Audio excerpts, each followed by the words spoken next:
Okay, everybody. Very welcome to the press conference of Koenigsegg Automotive. It's such a great pleasure to see so many friends and family here today. And we're also very excited that we've been able to keep this a secret from all of you. And we will do the proper unveiling, and you will see this beauty in just a few minutes. And Christian will do his normal tour of the car and describe every technical detail for all of you. But this year is also a special year for us. We are celebrating our 25th anniversary as a company, and it's been quite a journey. And actually, it's a very emotional day for us because we also have someone here with us that has been so important to the Koenigsegg company, and that is actually Christian's father, Jesko. Jesko, would you mind coming up here with me and bring yourself? Would you come? Christian's mother as well.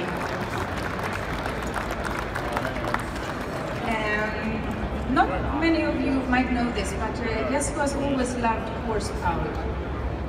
But in the early days, it was more 1 horsepower. Jesko was an amateur jockey, and he shared this passion with his father. And they had race horses, and he competed and won a lot of races. So this, with the horsepower, that's really something that Jesko loves. Now, around 1,000, but still.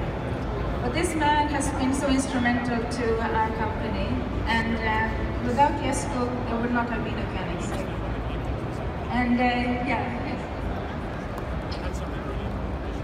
and therefore, it's my great honor to tell you something, Jesko. We've actually been keeping a secret from you, and it's been really, really difficult. Today we are about to reveal this beautiful mega car, and we have decided to name this car after you as a tribute to your life, your legacy, and everything that you've done for Koenigsegg.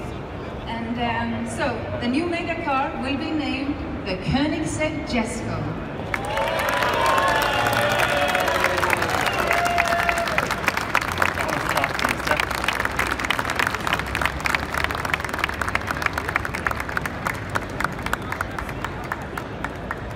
So everybody, we will start the presentation now. We will dim the lights, and finally you will get to see this beautiful mega car, the Koenigsegg Jesko.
This is the new Koenigsegg Jesko. This is very, very emotional for me. In the press material, you will hear a little bit more about the background stories. How I worked with my father for 5-6 years in the early years, and Jesko just turned 80 a few months ago, and we are having this 25th anniversary this year, and a new car model. And I couldn't think of any better way than honoring my great father for all his help and just for being a great guy. He is for sure the greatest supporter I've ever had. Yeah, emotional. So a little bit about the car. What are we seeing in front of us? This is a beast. This is the true follow-on, the child of the Agera RS and our madness at Koenigsegg. So at the other side of the stand we have the wonderful Regera, which is a monster in itself with power and torque like you can't believe. In a very friendly way, it gives you that power and torque on an everyday basis for the normal road, but also great on the track. But here we have really scaled it back down again with a track focus in mind, a raw visceral experience as a true descendant to the Agera RS.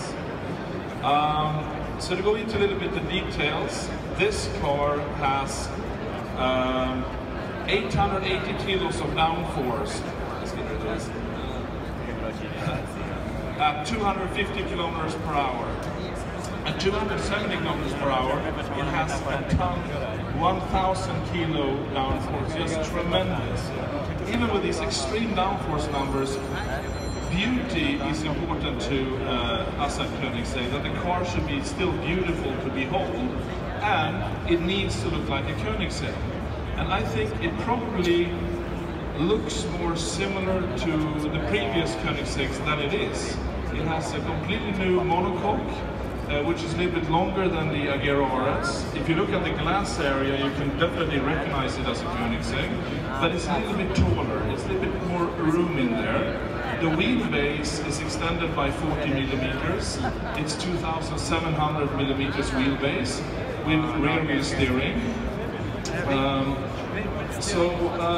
And we have a new size of wheels, 20 inch in the front, 21 inch in the rear, with our lightest ever carbon fiber wheels, even though they are our biggest.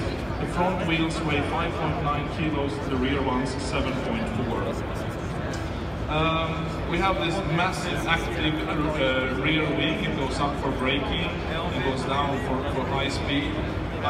It is the evolution of the one-to-one and the Agera RS concept, but I do believe it's probably the biggest wing on any production car ever.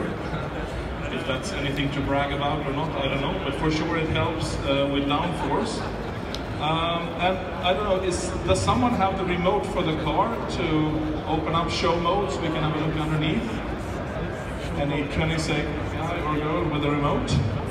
Otherwise I will go and do it myself. But oh, Dennis is coming? Yeah, do show mode, Dennis.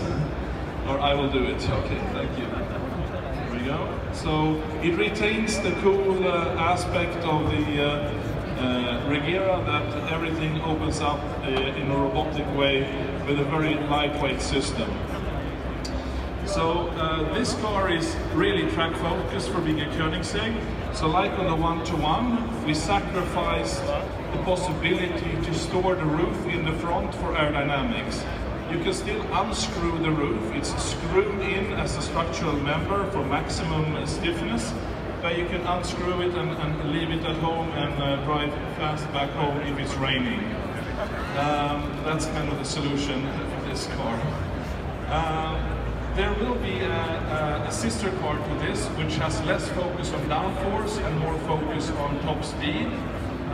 Smaller splitters, smaller wings. There you can actually fit the roof in the front. And that goes under the working name, the Jesko 300.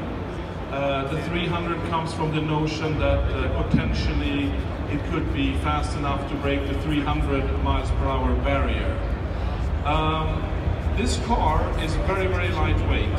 It weighs 1,400 kilos curb weight or just over, and dry weight is around 1,200 kilos. So for being a fully homologated car for the world market with all smart airbags and all emission control and catalytic converters, everything, it's extremely, extremely light. And we do believe it will be the fastest around big famous racetracks around the world among the fully homologated cars for worldwide use. If you look closely here at the suspension in the rear, and you can see a little bit in the front, we have upgraded our triplex suspension system to also have a helper spring, and hydraulic element, and active suspension unit. Because when this car hunkers down into track mode, the downforce almost doubles, and we still want it to be comfortable and good in normal ride height. So we need a suspension system that allows for a change in spring ratio and dampening by a factor of 2.5. If you also look closely in the rear, you will see we have rear view steering. And as we have a little bit longer wheelbase, that means it's still very good to drive around town with a short turning circle. And for extreme top speed, it's even better. If you look closely in the interior, we have now kind of an even more intelligent steering wheel with haptic touch pads, which can be configured over the air for future upgrades, and a small screen next to the steering wheel that moves with the steering wheel, and where the graphics always stays level, even on the side. So you're never blocking out your instrument while turning, and it's always staying level, so it's easy to read. And then we have a homage to maybe Switzerland and its watch industry for analog watches, if you like. It's a completely analog G-force meter sitting on top proud on the dashboard. It's just powered by G-force. It's very fluid ball bearings on rings with weight on them, and when you drive sideways, one of the weights swings sideways, so you get a readout, and when you accelerate or brake, you have a rotating discs in the other direction with a weight. So it's really the simplest, most non-frill way of making a G-force meter, but using the G-force as the power to indicate what's actually going on. We have a completely new transmission for the car that we developed in-house. It's a 9-speed, 7-wet clutch transmission with an electronic differential. So with the Regera, we took the decision to go hybrid and direct drive. With the hybrid system, we could completely remove the need for shifting.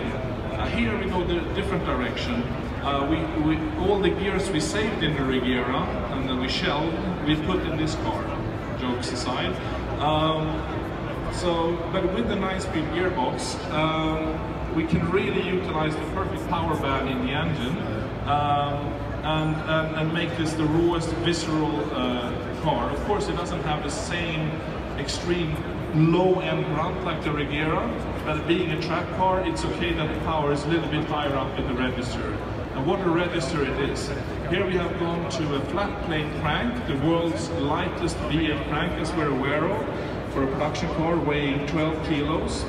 And there's hardly any flywheel on the engine, so it revs almost like a Formula 1 engine in neutral. And then you have the clutches and the starter motor and whatever is looking like a flywheel inside the transmission, which is capable of 1500 Newton meters of torque, which is what the engine outputs. And the transmission only weighs 90 kilos for 9 speeds and 1500 Newton meters of torque. That's unheard of. Not only is it light and strong and has many gears, with this multi-clutch solution where we are compounding the gears, we have fewer gears than a normal gearbox due to a kind of a compounding effect of gears. And we can jump from any gear to any gear as fast as a DCT can jump from the gear you're in and its next pre-selected gear, which is only either up or down. Here you can go from 9th gear to 3rd gear in a millisecond. It just, you slip out of one clutch and you slip into another. There is no synchronization to wait for, there is no shifting through gear rails. You just go from one gear set to another, independent of who they are, immediately. So for that reason, for the first time in a long time, we put a gear lever in the car. Because if you're cruising on the highway at 60, 70 miles per hour, 110, 120 kilometers per hour, and you want to accelerate hard, you can double shift with this stick. You know, there's first a notch up and down for one gear up and down, and then if you push harder, you double kind of click it into the end stop, and then the gearbox will either jump to the lowest possible gear without over revving immediately, or vice versa, it will go to the highest gear it can without under revving. So, and you get that instantly. You don't really need that on the track where you're going through the gears to any brake and going out of the corners through all the gears. But it's a very nice feature when you want instant power from a lazy kind of drive to a spirited drive. You just jump from 9th to 2nd or 9th to 4th or 8th, whatever gear you're in, immediately. So that's really a novel solution. I didn't speak about the power of the engine, I think. So we have a new turbo system, which with big turbos to get more power out. The downside of big turbos is that they spool up later and they have more inertia, making them more laggy before they get powerful at higher RPM and get power. So we have developed a pressurized air system where we have a 20-liter carbon fiber air tank on board with 20 liter and 20 bar. And there's a small electric compressor making sure that that pressure is kept up there.